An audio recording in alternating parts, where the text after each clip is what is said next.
Values Education 7, Term 1, Learning Competency 7A, nakapagpapahayag ng mga paraan sa pagtupad ng sariling tungkulin bilang mamamayan. Sino o ano ba ang mamamayan? Ang isang mamamayan ay nangangahulugang pagiging kabilang sa isang lugar kung saan ikaw ay may mga natatamasang karapatan at naaatangan ng mga tungkulin. Bilang mga mamamayan, tayo ay konektado sa mga taong nakapaligid sa atin. May mga magkakatulad na karapatan at mga pananagutan. Karapatan at tungkulin. Ang karapatan ay mga kalayaan at proteksyon na nararapat para sa mamamayan. Ang mga ito ay nagpapanatili sa atin na mamuhay ng malaya at matupad ang ating mga pangarap. Sumasagot ito sa tanong na, ano-ano ang mga bagay na dapat ay natatamasa ko bilang mamamayan? Bilang mamamayan, dapat mayroong tayong mga karapatan tulad ng kalayaan sa pagpapahayag, karapatan sa edukasyon, at karapatan sa kaligtasan sa ating komunidad. Ang mga tungkulin naman ay responsibilidad na dapat nating magampanan bilang mamamayan upang makapagdulot ng mabuti sa kapakanan ng ating pamayanan. Mahalaga ito upang magkaroon ng pantay at makatarungang lipunan. Sinasagot nito ang tanong na, ano ang kailangan kong gawin bilang mamamayan? Bilang mamamayan, kailangan nating sumunod sa mga batas, igalang ang karapatan ng iba, at lumahok sa mga gawaing makatutulong sa komunidad. Ang mga karapatan at tungkulin ay may malaking kaugnayan sa isa't isa. Sa bawat karapatan na ating natatamasa, mayroon itong kaakibat na tungkulin na dapat nating matupad upang magkaroon ng patas at maayos na lipunan. Halimbawa, tayo ay may karapatan sa malinis na hangin. Tungkulin din natin na panatilihin itong malinis kung kaya hindi tayo dapat gumawa ng mga bagay na magdudulot ng polusyon sa hangin. Kung balanse ang paggamit natin ng ating mga karapatan at tungkulin, matitiyak natin na matatamasa ng bawat isa sa ating lipunan ang kani-kanilang mga karapatan. Sa aralin natin ngayon, itutuon natin ang ating pansin sa pagtupad ng sariling tungkulin bilang mamamayan. Ano-ano nga ba ang tungkulin ng isang mamamayang tulad mo? Ang isa sa mga tungkulin na dapat gampanan ng isang mamamayan ay ang pagsunod sa mga batas at patakarang pinaiiral sa pamayanan. Ang mga batas ay naglalaman ng mga alituntunin na dapat sundin upang maiwasan ang hindi pagkakaintindihan at gulo. Sa pamamagitan ng pagsunod sa mga batas at patakaran, matitiyak natin na ang ating pamayanan ay mananatiling ligtas at maayos. Kung susundin natin ang mga batas trapiko, mga batas tungkol sa pagbabawas ng ingay, at patakaran tungkol sa tamang pagtatapon ng basura, makatutulong tayong maiwasan ang mga aksidente at hindi pagkakaunawaan. Halimbawa, ang pagtawid sa pedestrian lane sa tamang oras ay makatutulong sa pagbabawas ng mga aksidente sa kalsada. Sa paaralan naman, ang pagsunod sa mga patakaran sa klase tulad ng pagiging tahimik sa panahon ng pagtuturo ng guro o tamang pagtatapon ng basura ay magpapanatili ng kaayusan at makatutulong sa lahat na mag-focus sa kanilang pag-aaral. Tungkulin din ng isang mamamayan ang pagtulong sa pamayanan. Ang pagtulong sa pamayanan ay nangangahulugang paglalaan ng iyong oras, yaman at effort upang mapabuti ang kalagayan ng ibang tao. Maaari itong magawa sa pamamagitan ng pakikilahok sa mga cleanup drive o pagdodonate ng pagkain at damit sa panahon ng kalamidad. Sa paaralan, maaari mo itong magawa sa pamamagitan ng pagtulong sa iyong kamag-aral na nahihirapan sa pag-aaral o pagdodonate ng iyong mga luma at maayos na kagamitan at uniforme sa mga kaeskwela na nangangailangan. Sa pamamagitan ng mga ganitong kilos, nakapagbibigay tayo ng tulong sa mga nangangailangan at nakapag-aambag tayo sa pag-angat ng kalagayan ng buhay ng mga tao sa ating pamayanang kinabibilangan. Ito man ay sa barangay o sa paaralan. Ang pakikilahok o pagsuporta sa mga programang inilulunsad ng pamahalaan ay tungkulin din ng isang mamamayan. Ang pakikilahok sa mga programa ng pamahalaan ay isang paraan upang ikaw ay makapag-ambag sa ikabubuti ng pamayanan. Ang mga proyektong inilulunsad ng pamahalaan tulad ng tree planting, cleanup drive, at pagdodonate sa mga biktima ng kalamidad ay hindi lang basta-basta makabubuti sa ating pamayanan. Bagkus ay makatutulong din upang malutas ang mas malalaking suliranin sa lipunan tulad ng climate change at kahirapan. Sa paaralan, maaari mo itong magawa sa pamamagitan ng pakikilahok sa mga proyekto ng pamahalaan sa inyong paaralan tulad ng vaccination drives o pagdalo sa mga seminar tungkol sa paghahanda sa mga sakuna o kalamidad. Sa pamamagitan ng pakikipagkaisa, na ipakikita mo na ikaw ay nagmamalasakit sa iyong pamayanan sa loob at sa labas ng paaralan. Isa rin sa mga tungkulin ng isang mabuting mamamayan ay ang pagkilala sa dignidad ng bawat isa o paggalang sa kapwa. Ang paggalang sa iba, anuman ang kanilang pinagmulan, paniniwala o opinyon, ay nakapagpapatatag ng ugnayan sa pamayanan. Sa pamamagitan ng pakikinig sa saloobin ng iba o pagbibigay galang sa kanilang damdamin, nakabubuo tayo ng pamayanang may diwa ng kooperasyon. Sa paaralan, ito ay nangangahulugang pagbibigay galang sa opinyon ng iyong mga kamag-aral sa tuwing may group work o pagpapakita ng kabutihan at suporta sa kamag-aral mong may hindi magandang pinagdadaanan. Ang paggagalangan sa paaralan ay makatutulong upang makabuo ng isang positibong learning environment kung saan ang lahat ng mag-aaral ay makararamdam ng pagpapahalaga. Ang pangangalaga sa kapaligiran ay tungkulin nating lahat. Ang simpleng kilos tulad ng pagbabawas ng kalat, pagre-recycle o pagtatanim ng puno ay makatutulong upang maproteksyonan ang ating mga likas na yaman. Sa paaralan, magagawa mo ito sa pamamagitan ng pagtatapon ng basura sa tamang tapunan at pakikisali sa mga programa ng paaralan tulad ng pagtatanim o pagre-recycle. Kung ating aalagaan ang ating kapaligiran, sa loob man at labas ng ating silid-aralan, matitiyak nating magkakaroon tayo ng mas malinis at mas malusog na kinabukasan para sa lahat. Konklusyon. Kung bawat isa sa atin tumutupad ng tungkulin, kapayapaan at kaayusan, may dudulot sa pamayanan. Sumusunod sa mga batas at patakaran, gumagalang sa kapwa at nakikipagtulungan, nakikipagkaisa sa pamahalaan, nangangalaga sa kapaligiran.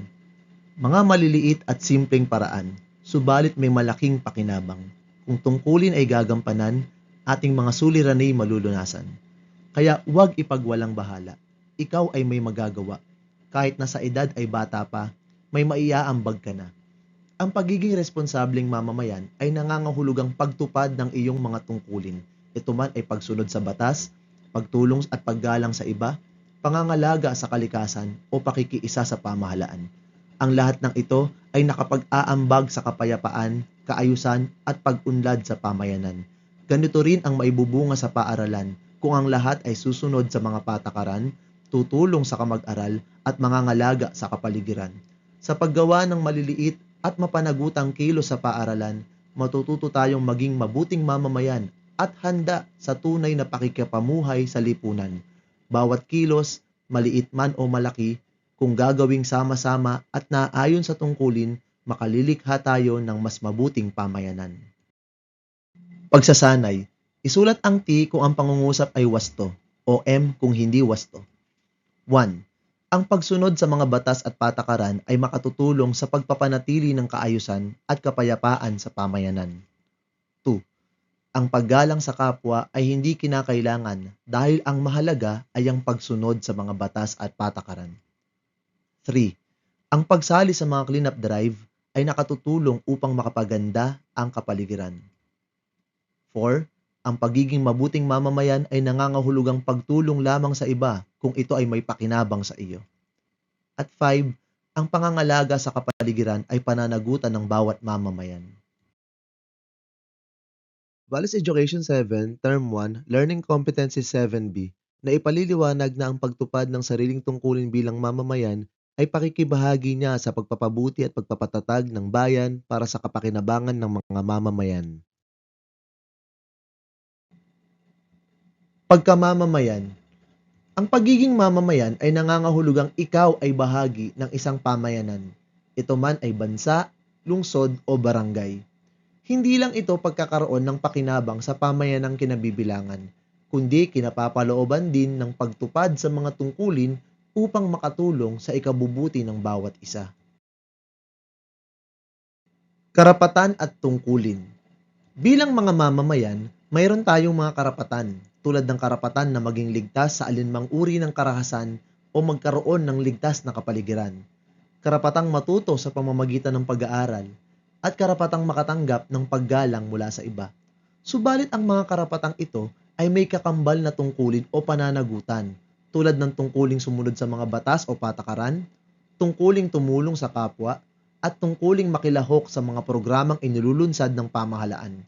Ang mga kilos na ito ay makatutulong sa bawat isa upang lalo nating magamit ang ating mga karapatan at magkaroon ng mas maayos na pamayanan.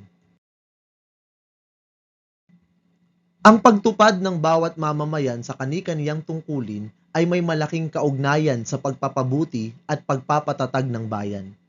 Kung ikaw ay sumusunod sa mga alituntunin o batas, ito man ay sa bahay, paaralan o pamayanan, nakatutulong ka sa paglikha ng isang ligtas at maayos na kapaligiran. Paano kaya kung walang sumusunod sa mga batas trapiko?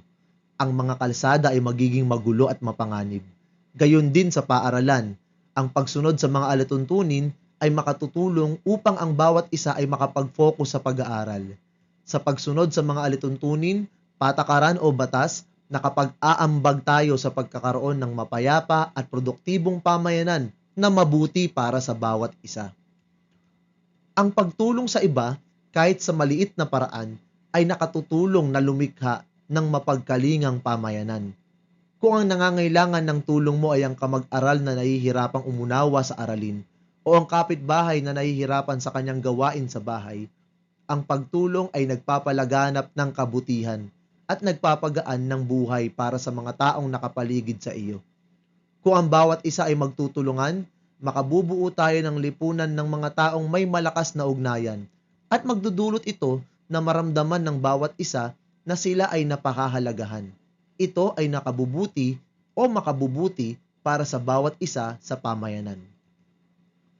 Ang paggalang ay pundasyon o haligi ng matibay na samahan sa bawat pamayanan. Kung tinatrato natin ng may kabaitan ang bawat isa o pinakikinggan sila sa kanilang mga saloobin, nakalilikha tayo ng pamayanan na kung saan ang bawat isa ay nakararamdam na sila ay pinahahalagahan. Ang paggalang sa kapwa ay nangangahulugang pag-unawa na ang bawat isa ay may iba't ibang idea, pinagmulan at nararamdaman. Kung ang paggagalangan ay namamayani sa pamayanan, makagagawang mas maayos ang mga tao na siyang magiging daan sa isang mapayapa at maayos na pamayanan. Ang mga programa ng pamahalaan tulad ng tree planting, cleanup drive o mga kampanya laban sa maling pagtatapon ng basura ay inilulunsad upang mapabuti ang kapaligiran at mapatibay ang pamayanan. Sa pamamagitan ng pakikilahok sa mga ganitong aktibidad, na ipapakita natin ang ating pagnanais na mapabuti ang ating pamayanang kinabibilangan. Halimbawa, ang pagtatanim ng mga puno ay hindi lang nakapagpapaganda ng paligid, kundi nakatutulong din upang labanan ang init. Samantalang ang mga cleanup drive naman ay nagpapanatili ng ligtas at kaaya-ayang kapaligiran. Ang pagsuporta sa mga ganitong programa ay nagpapabuklod sa mga tao sa layunin na magkaroon ng pagkakaisa. Ang pangangalaga sa kapaligiran ay isa sa mga pinakamahalagang pananagutan natin bilang mamamayan. Ang simpleng pagre-recycle o pagtitipid ng tubig o kuryente ay makatutulong upang maprotektahan ang ating likas na yaman, upang matiyak na ang mga susunod na henerasyon ay mapapakinabangan din ang mga ito. Kung ating pangangalagaan ang ating kapaligiran, hindi lang tayo sa kasalukuyan ang makikinabang, kundi maging ang mga mamamayan sa hinaharap. Ang isa sa pamayanang Ang isang pamayanang nagpapahalaga at nangangalaga sa kapaligiran ay maaari ring may malakas. Ang isang pamayanang nagpapahalaga at nangangalaga sa kapaligiran ay maaari ring may mas malulusog na pangangatawan. Ang pag-aaral ng mabuti ay pananagutan na makatutulong sa iyo upang mapaghandaan ang iyong hinaharap. Sa pamamagitan ng pagsisikap na matuto, nagkakaroon ka ng mga kaalaman at kasanayan o skills na magagamit mo upang balang araw ay makatulong ka sa lipunan. Kung ang pangarap mo man ay maging doktor, guro o kahit anong propesyon, ang edukasyon ay maghahanda sa iyo na magdulot ng positibong pagbabago sa pamayanan. Kung ang bawat isa ay mag-aaral ng mabuti at seseryosohin ng edukasyon, magkakaroon ito ng lipunang marunong, magdudulot ito ng lipunang marunong at informed na makabubuti sa bawat isa sa pamayanan. Konklusyon.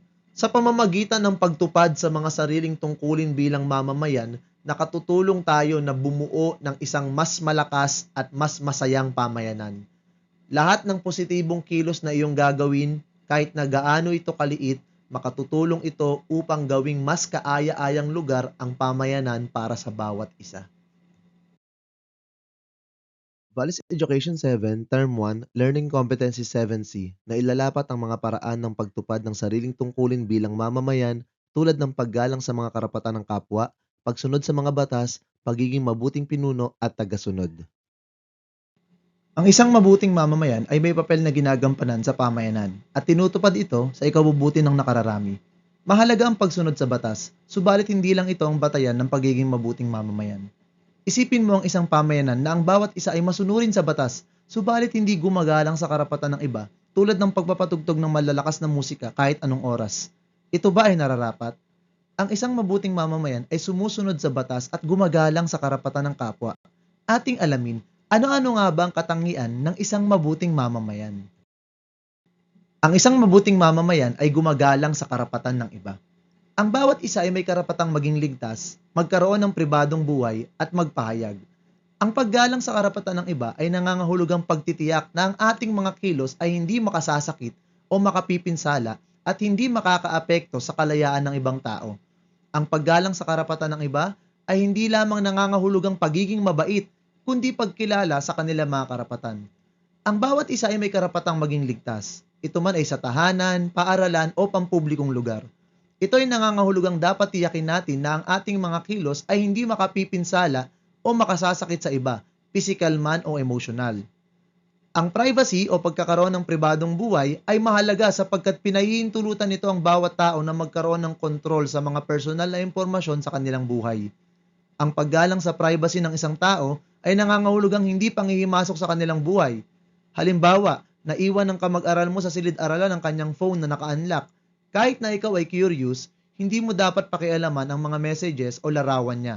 May karapatan siya sa paglilihim o pagbabahagi ng mga impormasyon na nais niya. Ang bawat isa ay may karapatang magpahayag ng kani-kaniyang saloobin o paniniwala.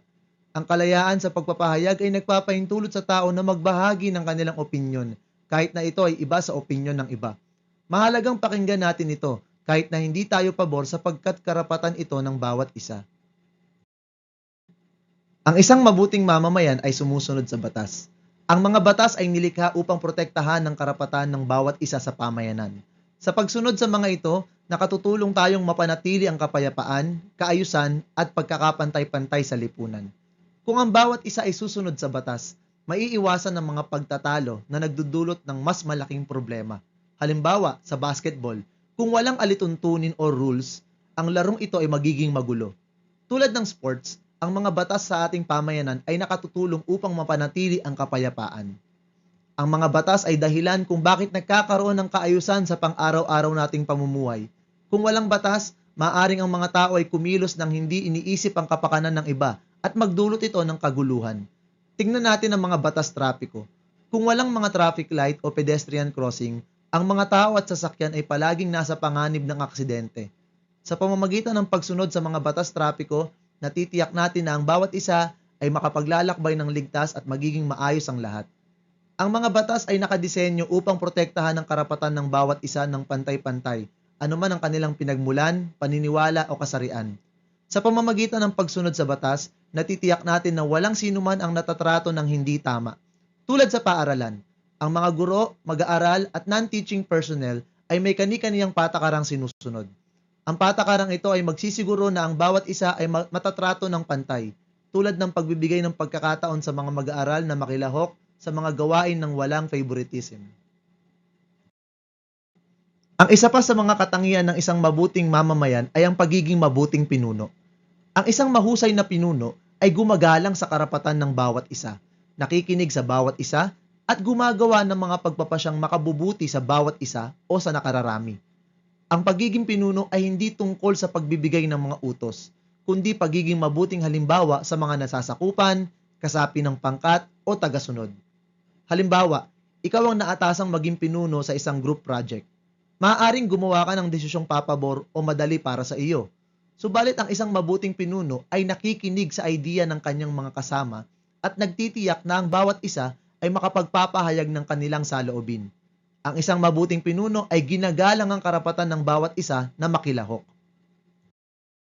Bukod sa pagiging mabuting pinuno, ang isang mabuting mamamayan ay mabuti ring tagasunod. Ang isang mabuting tagasunod ay gumagalang sa otoridad, subalit tinitiyak niya na ang karapatan ng bawat isa ay napapangalagaan. Ang pagiging tagasunod ay nangangahulugang pagtulong o pag-aambag sa ikapagtatagumpay ng pangkat at pagsasalita o pagtindig kung mayroong sino mang hindi natatrato ng tama. Halimbawa, kung ang pinuno ng inyong pangkat ay nagbigay ng gawain sa isa ninyong kagrupo na nagdulot sa kanya na makaramdam ng pagiging hindi komportable, maaari kang magmungkahi sa inyong pinuno ng ibang gawain o makipagpalit ng papel sa iyong kagrupo para matiyak na ang bawat isa ay makararamdam ng paggalang. Bilang pagbubuod, ang isang mabuting mamamayan ay gumagalang sa karapatan ng iba, sumusunod sa mga batas, isang mabuting pinuno, at isang mabuting tagasunod. Kung ating papansinin, ang pagpapahalagang nais linangin sa atin ng araling ito ay ang pagpapahalaga sa pananagutan o accountability. Ito ay tumutukoy sa pagiging responsable ng isang tao sa kanyang mga kilos o pasya at pagtupad niya sa kanyang mga tungkulin o obligasyon. Kinapapalooban ito ng pagkilala at pagtanggap niya sa epekto sa iba at sa kanyang kapaligiran ng kanyang mga kilos o pagpapasya.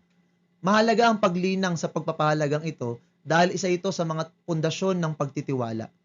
Kung ang isang tao ay responsable, na ipapakita niya ang pagkakaroon ng integridad sa pagbuo ng maingat na pagpapasya. Halimbawa, kung ang naiata sa iyo sa group activity ay magdala ng mga mahalagang gamit na kakailanganin sa